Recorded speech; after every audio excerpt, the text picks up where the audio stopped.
Loans, mortgage loans, business loans సులభంగా government private banks నుండి ఇప్పించబడును. ప్రసాద్ గారు కొన్ని విషయాలు చెప్పారు.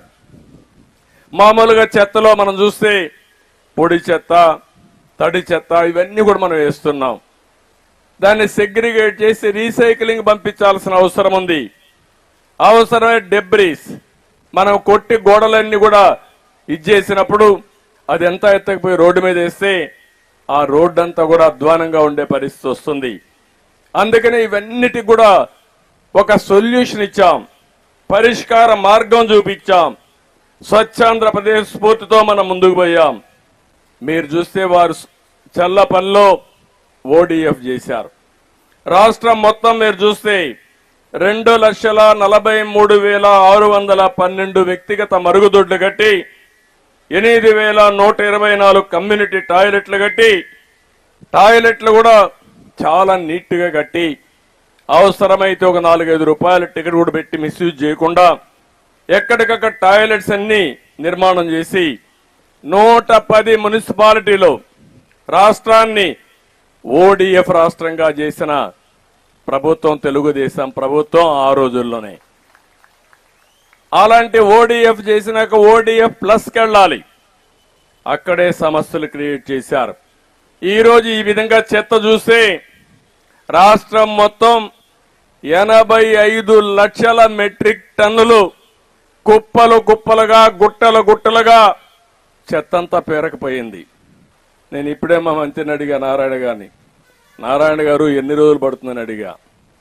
సార్ 2 ఏళ్లు పడుతుంది అన్నాడు. 2 ఏళ్లు పడితే మనం పనిచేసినట్టు కాదు. 365 రోజుల్లో మొత్తం చెత్తంతా క్లీన్ చేసే బాధ్యత మీకు అప్పచెప్తున్నానని నారాయణ గారికి ఇప్పుడే ఆదేశాలు ఇచ్చాను. అంటే గడిచిన ప్రభుత్వం పేర్చిన చెత్త ప్రభుత్వం 85 లక్షల మెట్రిక్ టన్నులు ఇంకా మిగిలింది. మీకు కోపం రాలా? ఇంకా వాళ్ళు సిగ్గు లేకుండా రోడ్డు మీద మాట్లాడుతూ ఉంటారు. అందుకే ఆ రోజు చెప్పా, ఎన్నికల కంటే ముందు చెత్త ప్రభుత్వం అని. చెత్త మీద పన్నేశారు కానీ చెత్త మాత్రం తొలగించలేదు. ఇంకా ఒక మాట చెప్పాలంటే ఎంత చెత్త ప్రభుత్వం అంటే చెత్త తొలగించకుండా చెత్త మీద పన్నేసి కావాలని ఆ చెత్త తీసుకొచ్చి మన షాపుల ముందు వేసే పరిస్థితికి వచ్చారు. అందుకే నేను ఒక మాట చెప్పాను, చెత్త మీద ప్రభుత్వం వేయడం కరెక్ట్ కాదు. అందుకే ఈరోజు అనౌన్స్ చేస్తున్నా, ఎక్కడ కూడా చెత్త మీద పన్నేయడానికి వీలు లేదు, రద్దు చేస్తున్నాం. ఈ రోజు నుంచి ఎక్కడ కలెక్ట్ చేయొద్దని మా మంత్రులకు వాళ్ళకి ఆదేశాలు ఇస్తున్నాను. నెక్స్ట్ కేబినెట్ లో పెట్టి అది కూడా ఆర్డర్స్ కూడా ఇష్యూ చేస్తాం. ఎక్కడ ఇది కలెక్ట్ చేయమని చెప్పి కూడా నేను మీకు తెలియజేస్తున్నా. గ్రామీణ ప్రాంతాల్లో 41,50,000 మరుగుదొడ్లు కట్టాం. 2018లో ఓడిఎఫ్ గా రాష్ట్రాన్ని ప్రకటించాం.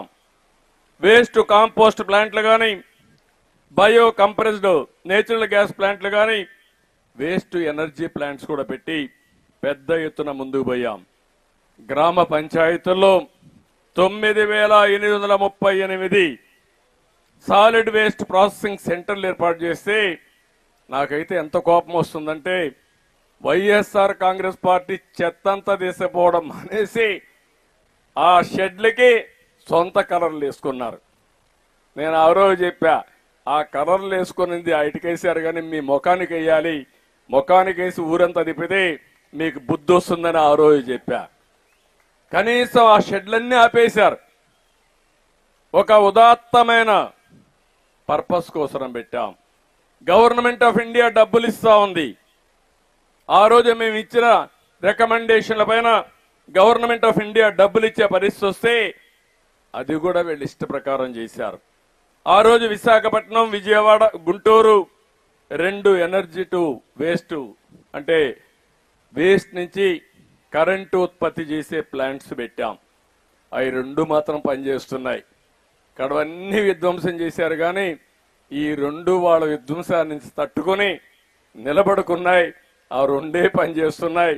ఇప్పుడు మా మంత్రిని అడిగాను, భవిష్యత్తులో చెత్త రోడ్డు మీద ఉండడానికి వీలు లేదు, అవసరమైతే ఎన్ని ప్లాంట్లు పెట్టాలి, ఎంత ఖర్చు అవుతుంది, మామూలుగా చెత్త నుంచి కరెంటు తీయాలంటే కొంచెం ఖర్చు ఎక్కువ అవుతుంది. ఆ రోజుట్లోనే ఒక యూనిట్కి 7 రూపాయలు 8 రూపాయలు ఇచ్చాం, కొన్ని 9 రూపాయలు కూడా ఇచ్చాం. అవసరమైతే ₹1 ఎక్కువైనా పర్వాలేదు, ఒక 50 మెగావాట్లు అవుతుంది. దీనివల్ల ఆరోగ్యం బాగుంటుంది, ఇమీడియట్ గా చేయమని కూడా వారికి ఆదేశాలు ఇచ్చాను. ఈరోజు మనందరం కూడా ప్రతి ఒక్కరూ స్వచ్ఛ సేవకులు కావాలి. స్వచ్ఛ భారత్ మన లక్ష్యం అయితే స్వచ్ఛ ఆంధ్రప్రదేశ్ ధ్యేయంగా మీరందరూ ముందుకు పోవాల్సిన అవసరం ఉంది. ఈరోజు జాతి పిత పుట్టినరోజు అక్టోబర్ 2వ తారీఖు. ఈరోజు మనందరం కూడా ఒక సంకల్పం చేయాలి. 2029కి ఆంధ్రప్రదేశ్ రాష్ట్రం స్వచ్ఛ ఆంధ్రప్రదేశ్ గా తయారు కావాలి. ఇది మనందరి ఆశయంగా తయారు చేసుకోవాలి. దీంట్లో రాజీ లేదు. సుమన్ టీవీలో మీ పర్సనల్ అండ్ బిజినెస్ ప్రమోషన్స్ కోసం కింది నెంబర్కి కాంటాక్ట్ చేయండి.